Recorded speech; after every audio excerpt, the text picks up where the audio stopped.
ಜಟಕ ಬಂಡಿ. ಏನು ಭಗವದ್ಗೀತೆದೇನು?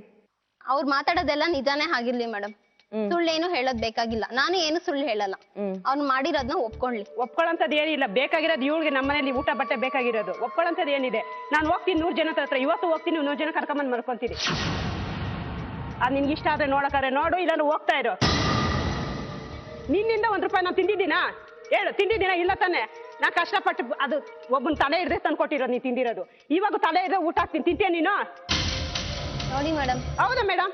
ಇಷ್ಟು ನೋಡಿ ಮೇಡಮ್, ಸಾರಿ ಮೇಡಮ್. ನೋಡಿ ನನಗೆ ಯಾವತ್ತು ನಾನು ಈ ತರ ಗಂಟು ಸಾರಿ ಅಲ್ಲ, ನಿಮಗ್ ಸಾರಿ ಅಲ್ಲ. ನಿಂಗೆ ನ್ಯಾಯ ಬೇಕಾಗಿರೋದೇ, ನಿನಗ್ ಬೇಕಾದ್ರೆ ಜೀವನಾಂಶಕ್ಕೆ ಕುಮಾರ್ ಅಷ್ಟೇ ತಾನೇ ಬೇಕಾದ್ರೆ. ಅಷ್ಟು ಕತೆ ಮಾತಾಡ್ಕೊಂಡು ನೀನ್ ಮುಗಿಸ್ಕೊಂಡ್ರೆ ನಮಗೂ ಒಂದು ಪ್ರೀತಿ ಇರುತ್ತೆ. ನೀನ್ ನ್ಯಾಯ ಬೇಕಾಗಿರೋದು ನ್ಯಾಯ ಮಾತ್ರ ಕೇಳಿದ್ದಿದೆ, ನಾನು ಉಪಕಾರ ಮಾಡ್ತಿದ್ದೆ. ನೀನು ಬಂದು ನನ್ನ ಸ್ಪ್ರೆಡ್ ಮಾಡಿ ಇಡೀ ಪ್ರಪಂಚಕ್ಕೆ ನೋಡ. ನಾನು ಒಂದು ಎಂಪ್ಲಾಯ್ ಸ್ಲೀಪರ್ ಕೆಲಸ ಮಾಡ್ತೀನಿ. ಇವತ್ತು ಯಾರನ್ನ ಅದು ಎತ್ಕೊಡ್ಬೇಕು, ಅವ್ರೇನೋ ಊಟ ತಂದ್ಕೊಡ್ಬೇಕು, ಕಾಫಿ ತಂದು ಸಾಮಾನು ಕೊಡೋದು ಕೊಡ್ಬೇಕು. ಅವ್ರು 8 ಗಂಟೆವರೆಗೂ ಇರ್ಬೇಕು ನಾನು. ಹೌದು, ನಾನು ಕೆಟ್ಟ ಕೆಲಸನೇ ಮಾಡ್ತೀನಿ. ಯಾಕೆಂದ್ರೆ ಇಷ್ಟು ಇವಳು ನಾನು ನೋಡಿ ಮೇಡಮ್, ನನ್ನ ಆತ್ಮದಲ್ಲಿ ಏನಿದೆ ಅಂತ ಬೇರೆ ಯಾರಿಗೂ ಗೊತ್ತಿಲ್ಲ. ಅಂದ್ರೆ ನಾನು ಆ ಥರದೊಳಲ್ಲ ನಾನು. ಆದ್ರೆ ನನಗೆ ನೋವಿಸ್ತದೆ ಇವಳು ಮಾಡಿದ್ಲು. ನನ್ನ ಮಗ ಇಂಜಿನಿಯರ್ ಫೈನಲ್ ಇವಾಗ. ಆದ್ರೆ ಇವತ್ತು ದಿವಸ ಅವ್ರಿಗೆ ಗೊತ್ತಾಗಿದ್ದಾಳೆ ಸೊಸೆ ಬಂದ್ರೆ ನನಗ್ ಬೆಲೆ ಇರುತ್ತಾ? ತಾಯಿ ಎಷ್ಟೇ ತಪ್ಪು ಮಾಡಿದ್ರು ಮಕ್ಕಳಿಗೋಸ್ಕರ ಮಾಡಿ ಬದುಕಿಸ್ತಾರ ಇಲ್ವಾ ಬೆಳಗ್ಗೆ? ಇನ್ನೊಬ್ರ ಹತ್ರ ಹೋಗಿ ಮಲ್ಕೊಂಡ್ಬಿಟ್ಟು ನಮ್ಮನ್ನ ಚೆನ್ನಾಗಿ ನೋಡ್ಕೊಳ್ಳೋ ಅಂತದ್ ಏನ್ ನಮ್ಗೆ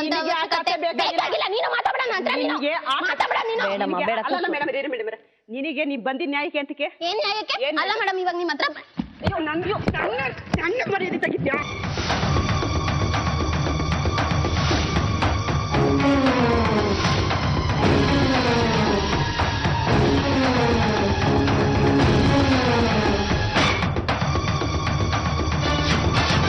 ನನಗೆ ನೀನು ಕರ್ಕೊಂಬಂದು ಕೇಳಿದ್ದು ಕುಮಾರ ಬೇಕಾಗ ನಿಂಗೆ 2 ಬಾರ್ದ ಇವತ್ತು ಬಡ್ಡಿ ಕಟ್ತಾ ಇದ್ದೀನಿ.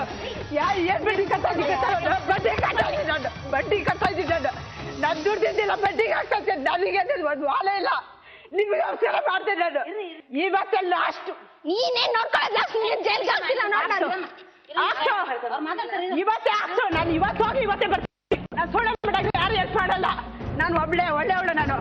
ಇವತ್ತು ಹೋಗಿ ಇವತ್ತೇ ಬರ್ತೀನಿ ಕಡೆ. ಇಷ್ಟು ನೀನು ಒಳ್ಳೆ ನಾನು ಮಾಡೋವಾಗ ನನ್ನ ಕರ್ಕೊಂಬಂದು ನನ್ನ ಕತೆ ಹೇಳುತ್ತೆ. ಹೌದು, ನಾನು ಅದನ್ನೇ ಒಪ್ಕೊಂತೀನಿ. ಯಾಕೆ ನೀನು ಹೇಳ್ದಲ್ಲ, ಇವಾಗ ಇಷ್ಟು ಜನ ನೋಡಿದ್ರಲ್ಲ, ಈಗ ಒಪ್ಕೋಬೇಕಾಗಿದೆ. ನಾನು ಮಾಡ್ಬೇಕಾಗಿರೋದಿಲ್ಲ. ಏನಿನ್ ಮಾಡ್ಬೇಕು? ಒಪ್ಕೊಂಡ್ಬೇಕಾಗಿ ಏನು ಮೇಡಮ್? MK ಮೂರ್ತಿಗೆ ಫೋನ್ ಮಾಡ್ತೀವಿ, ಚಂದ್ರಪ್ಪಂಗೆ ಫೋನ್ ಮಾಡ್ತೀವಿ. ಅವರೆಲ್ಲ ಇಲ್ಲ, ಅವನು ಮಾತಾಡೋದು. ಯಾಕಂದ್ರೆ ನನ್ ಮುಂದೆ ಮಲಗಿದ್ದಿರೋರು ಅವರೆಲ್ಲ. ಅಲ್ಲ, ಎಲ್ಲರೂ ಹೆಲ್ಪ್ ಮಾಡಿರೋದು.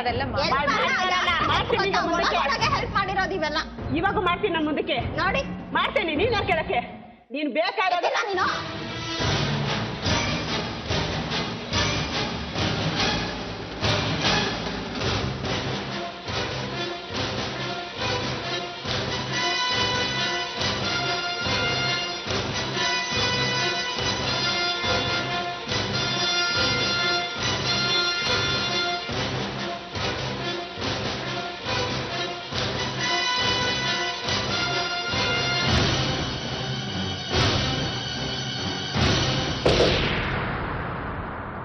ಆವೇಶ ಪಡೋದು, ಹೊಡಿಯೋದು, ಬಡಿಯೋದು ನನ್ ಮುಂದೆ ಬೇಡ. ಕುಮಾರ್ ಎಲ್ಲಿ ಅಂತ ನಿಂಗೆ ಗೊತ್ತೇನಮ್ಮ? ರಿಹ್ಯಾಬಿಟೇಷನ್ ಸೆಂಟರ್ಗೆ ಹಾಕಿದ್ದಾರೆ ಮೇಡಮ್. ಎಲ್ಲಿದ್ದಾರೆ ಅಂತ ನಿಮ್ಮ ಅಮ್ಮಂಗೆ ಗೊತ್ತೇನಮ್ಮ? ಗೊತ್ತಿರತ್ತೆ ಅಂತ ನಾನು ಅನ್ಕೊಂಡಿದ್ದೀನಿ. ಕುಮಾರ್ಗೆ ಹೇಳಿದ್ಯಾರು ಇಲ್ಲಿಗೆ ಬರ್ತಾ ಇರೋದು? ನೀವ ಅವರ? ನಾನು ಏನಂತ ಹೇಳಿದ್ದೀನಿ ಗೊತ್ತಾ ಮೇಡಮ್? ನಾನು ಹೇಳ್ದೆ, ಮನೆಯಲ್ಲಿ ನೋಡಪ್ಪ, ನೀನ್ ಏನ್ ಹೇಳಿ ಹೋಗಿದ್ಯಾ, ನಾನ್ ಬರೋ ಅಷ್ಟು ದಿವಸನ ಇವಳನ್ನ ಮನೆಯಲ್ಲಿ ಇಟ್ಕೊಳ್ಳಿ, ಇವಳನ್ನು ಮಗುನು ಮನೆಯಲ್ಲಿ ಇಟ್ಕೊಳ್ಳಿ, ನಾನ್ ಬಂದ್ ಕರ್ಕೊಂಡು ಹೋಗ್ತೀನಿ ಅಂತ ಹೇಳಿದ್ಯಾ. ಆದ್ರೆ ಇವ್ರ ಪ್ಲಾನ್ ಏನಿದ್ದು ಬೇರೆ ಕಡೆ, ತಾವರೆಕೆರೆ ಅಲ್ಲಿ ಸಪ್ರೇಟ್ ಮನೆ ಮಾಡಿ ನನ್ನನ್ನು ಸಪ್ರೇಟ್ ಆಗಿ ಇರಿಸಿ ಒಂದ್ ಕೆಲ್ಸ, ಅದು ಮನೆ ಕೆಲಸ ನಾನು ಆಗಿರ್ಬೋದು, ಯಾವ್ದನ್ನ ಸ್ಕೂಲ್ ನಲ್ಲಿ ಅಂಗನವಾಡಿ ಅಂತ ಆ ಕೆಲಸ ನಾನು ಆಗಿರ್ಬೋದು. ಆಕ್ಚುಲಿ ಇವ್ರು ಹೇಳಿದ್ದೆ ಅದು ನಾನು ಆಗಿರ್ಬೋದು. ಕೆಲಸ ಮಾಡ್ಕೊಂಡಿರು ಅಂತ ಇವ್ರ ಪ್ಲಾನ್ ಇದ್ದಿದ್ದು. ಹೇಳ್ತೀನಿ, ಅದು ಕರೆಕ್ಟ್ ರೀಸನ್. ಯಾಕೆಂದ್ರೆ ಬಂದ ಮೇಲೆ ಇವ್ರದ್ದು ಸ್ವಲ್ಪ ಬರೋದು ಹೋಗೋದು ಫೋನ್ ಮಾಡೋದು ಇದು ಜಾಸ್ತಿ. ಯಾರು? ಅದೇ ಈ ಕುಮಾರ್ ಕಡೆ ಹೋಗುದು. ಯಾಕೆಂದ್ರೆ ಬಾಬು ಬರೋದು ಹೋಗೋದು ಮತ್ತೆ ಯಾಕೆ ಬೇಕು? ಈಗ ಅವ್ನು ಬಂದು ಒಂದ್ ಕಣ್ಣು ಹಾಕ್ತಾನೆ. ಇವ್ ನಾನು ಇಲ್ದ ಬಂದ ಮಗುನ ಎತ್ಕೊಂಡು ಹೋದ, ಮತ್ತೆ ಟಾರ್ಚರ್ ಕೊಟ್ಟ. ನಾನು ಬಂದು 1-2 ದಿವಸ 3-4 ದಿವಸ ಬೀಗ ಹಾಕೊಂಡೋದೆ ಒಳಗಡೆ ಬಿಟ್ಟು ಇವ್ರನ್ನ, ಮಗುನ ಇವಳನ್ನ ಸೇರಿಸಿ. ಯಾಕೆ ಗೊತ್ತಾ? ಬಂದು ಎಲ್ಲಿ ಮಗುನ ಎತ್ಕೊಂಡು ಹೋಗ್ಬಿಡ್ತಾರೋ, ಇಲ್ಲ ಬಂದು ಇವಳಿಗೇನೋ ಮಾಡ್ಬಿಡ್ತಾನೇನೋ ಅವ್ರ ಕಡೆಯವ್ರು ಬಂದು. ಆ ಭಯಕ್ಕೆ ನಾನು ಬೀಗ ಹಾಕೊಂಡೋದೆ. ಆಮೇಲೆ ಅದಕ್ಕೆ ಮುಂಚೆನೂ ಮನೆ ಖಾಲಿ ಮಾಡೋ ಪ್ಲಾನ್ ಇತ್ತು ನಮ್ಗೆ. ಯಾಕೆ ಅಂತಂದ್ರೆ ಅವ್ರದ್ದು ರೆಂಟ್ ಜಾಸ್ತಿ ಆಯಿತು, ಕೇಳೋದು ಜಾಸ್ತಿ ಆಯಿತು. ಅದಕ್ಕೆ ನಾನು ಹೇಳಿದೆ, ಮಗನ ಎಕ್ಸಾಮ್ ಮುಗ್ದೋಗ್ಬಿಗೆ, ಮಗನ ಫೈನಲ್ ಎಕ್ಸಾಮ್ ಮುಗಿದು ಎಕ್ಸಾಮ್ವರೆಗೂ ಕಾಯೋಣ. ಎಲ್ಲಿಗೆ? ಆ ಕಡೆನೆ ಇವ್ಳು ಯಾವ ಕಡೆ ಹೋಗ್ತೀರಾ ಆ ಕಡೆನೆ ನಾನು ಹೋಗ್ತಾ ಇದ್ದೆ. ಎಕ್ಸಾಮ್ ಇವಾಗ ಮುಗ್ದಿದ ತಕ್ಷಣನೇ ಶಿಫ್ಟ್ ಮಾಡೋದಲ್ಲಿ ಇದ್ದೀನಿ. ಇವಳೊಬ್ಬನೇ ಬಿಟ್ಟಿರಕ್ಕಂತ ಇರ್ಲಿಲ್ಲ. ಇವ್ರು ಹೇಳ್ತಾರಲ್ಲ ಅಷ್ಟು ಸುಲಭವಾಗಿ ಮಗುನ್ ಎತ್ಕೊಂಡು ಹೋಗ್ತೀನಿ ಅಂತ ಹೇಳಿದ್ರು ಅಂತ. ನಾನು ಅದನ್ನೇ ಹೇಳ್ತೀನಿ, ಇವ್ರು ಬಂದ್ ವಾರಕ್ಕೆ 2 ಸತಿ 3 ಸತಿ ನೋಡ್ಕೊಂಡು ಹೋಗೋದ್ರಲ್ಲಿ ಯಾವನ ಬಂದ್ ನನ್ನ ಕತ್ತರ್ಸಾಕೆ ಹೋದ. ಯಾರು ಬಂದ್ ಕತ್ತರ್ಸ? ಇವಾಗ ಯಾರು ಬಂದ್ ಮಗುನ್ ಎತ್ಕೊಂಡು ಹೋಗ್ಬಿಡ್ತಾರ ಮೇಡಮ್? ಅವಾಗ ಸನ್ನಿವೇಶ ನಡೆದಿತ್ತಲ್ಲ, ಈಗ ನನ್ನ ಕಿಡ್ನಾಪ್ ಮಾಡ್ಕೊಂಡು ಎತ್ಕೊಂಡು ಕಿಡ್ನಾಪ್ ಮಾಡಿದಿಲ್ಲ, ಸಲೀಸಾ ಕಾರಲ್ಲಿ ಕಿಡ್ನಾಪ್ ಮಾಡಿರ್ಲಿಲ್ಲ.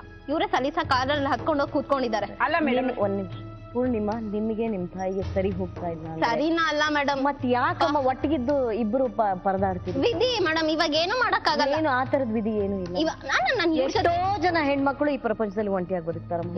ಬದುಕ್ತೀನಿ, ತಾಯಿ ಬದುಕ್ಲಿಲ್ವೇನಮ್ಮ? ಅಲ್ಲ ಬದುಕ್ತೀನಿ, ಬದುಕಲ್. ನನ್ಗೇನು ನನ್ ಮನೆ ಕೆಲಸ ಮಾಡ್ತೀನಿ ಅನ್ನೋ ನನ್ಗೆ ಅವಮಾನ ಇಲ್ಲ ಮೇಡಮ್. ಕೆಲಸ ಯಾವ್ದು ಅನ್ನೋದು ಮುಖ್ಯ ಅಲ್ಲ. ಯಾವಾಗ ಇಬ್ಬರಿಗೂ ಸರಿ ಬರ್ತಾ ಇಲ್ವೋ, ಗಂಡ ಹೆಂಡತಿನೇ ದೂರ ದೂರ ಆಗ್ಬಿಡ್ತಾರಂತೆ, ತಾಯಿ ಮಕ್ಕಳು ದೂರ ದೂರ ಆಗಿ. ಅದೇ ಎಲ್ರಿಗೂ ಅನುಕೂಲ ಅಂದ್ರೆ ಅದನ್ನೇ ಮಾಡೋದಲ್ವೇನಮ್ಮ? ಒಟ್ಟಿಗಿದ್ದು ಕಿತ್ತಾಡೋ ಬದಲು ದೂರ ದೂರ ಇರೋದ್ರಲ್ಲಿ ಸಮಸ್ಯೆ ಏನು? ಈ ಕುಮಾರ್ ಬಂದು ನಿಮ್ಮನ್ನ ಕಾಪಾಡ್ತಾರೆ ಅನ್ನೋ ಧೈರ್ಯ ನಿಮ್ಗೆ? ನನಗಿದೆ. ಅಲ್ಲಿವರೆಗೂ ನೀವು ನಿಮ್ ತಾಯಿ ಜೊತೆಗೆ ಇರುತ್ತೆ. ಆ ಕುಮಾರಂಗೆ ನಿಮ್ ಬಗ್ಗೆ ನಿಜವಾಗ್ಲೂ ಕಾಳಜಿ ಇದ್ರೆ ನಿಮ್ಮನ್ನ ಬಂದು ನೋಡ್ಬೋದು. ಇಲ್ವಾ, ನಿಮ್ ಕೆಲಸ ಮಾಡ್ಕೊಂಡು ನಿಮ್ ಮಗುನ್ ಸಾಕೊಂಡು ನೀವಿರಿ. ನಿಮ್ ತಾಯಿ ಹೇಗೆ ಇಬ್ಬರು ಮಕ್ಕಳು ಸಾಕೊಂಡಿದ್ರು ಅದೇ ತರ ನೀವು ಇರಿ. ಒಟ್ಟಿಗಿದ್ರೆ ಇದು ಸರಿ ಹೋಗಲ್ಲ. ಸರಿ ಹೋಗಲ್ಲ ಅಲ್ಲ, ನಿಮ್ಮಿಬ್ಬರಿಗೂ ಒಬ್ಬರನ್ನ ಕಂಡ್ರು ಒಬ್ರಿಗೆ ಆಗಲ್ಲ. ಜೊತೆಗೆ ತುಂಬಾ ನಡೆದು ಹೋಗಿದೆ. ಒಟ್ಟಿಗಿದ್ಗೂ ಯಾಕೆ ಕಿತ್ತಾಡ್ಬೇಕು ಇಬ್ರು? ನನಗೆ ಹೇಳಿ. ನಿಜ, ಇದ್ ಒಟ್ಟಿಗಿದ್ದು ಯಾಕೆ ಈ ಅಮ್ಮ ಈ ತರ ಮಾಡಂಗಿದ್ರೆ ನಾನ್ ಯಾಕೆ ಮೇಡಮ್? ಅವ್ರು ಏನ್ ಮಾಡ್ತಾರೆ ಅನ್ನೋದು ನಮಗ್ ಬೇಕಾಗಿಲ್ಲ. ಆಯ್ತು, ಅವ್ರು ಮಾಡೋದೇನು ನನಗ್ ಬೇಕಾಗಿಲ್ಲ ಅಂತ ತಾನೆ. ನನಗೂ ಒಂದ್ ಮಗು ಆದ್ಮೇಲೆ ಅವ್ರು ಏನ್ ಮಾಡ್ತಾ ಇದಾರೋ ನಾನು ಏನು ಪಾಯಿಂಟ್ ಔಟ್ ಮಾಡಿ ಕೇಳಿಲ್ಲ. ಪಾಯಿಂಟ್ ಔಟ್ ಮಾಡೋದಲ್ಲ, ಬೇಕಾಗೇ ಇಲ್ಲ ಅಂತೀನಿ. ನಿಮ್ಮಿಂದ ಅವಳಿಗೆ ತೊಂದ್ರೆ, ಅವಳಿಂದ ನಿಮಗ್ ತೊಂದ್ರೆ, ನಿಮ್ಮಿಬ್ಬರಿಂದ ನಿಮ್ ಮಗನಿಗೆ ತೊಂದ್ರೆ. ಹೌದು, ಇದು ಬಗೆಹರಿಬೇಕು ಅಂದ್ರೆ ದೂರ ದೂರ ಆಗ್ಬೇಕು. ಈ ತಾಯಿ ನನ್ನ ಸಾಕ್ಲೇಬೇಕು, ತಾಯಿ 21 ವರ್ಷಕ್ಕೆ ಸಾಕ್ಬೇಕು ಅನ್ನೋ ತಾಯಿಗೆ ಜವಾಬ್ದಾರಿ ಬೇಡ, ನನಗೂ ಬೇಡ, ನನ್ಗೆ ಅವಶ್ಯಕತೆನೂ ಇಲ್ಲ.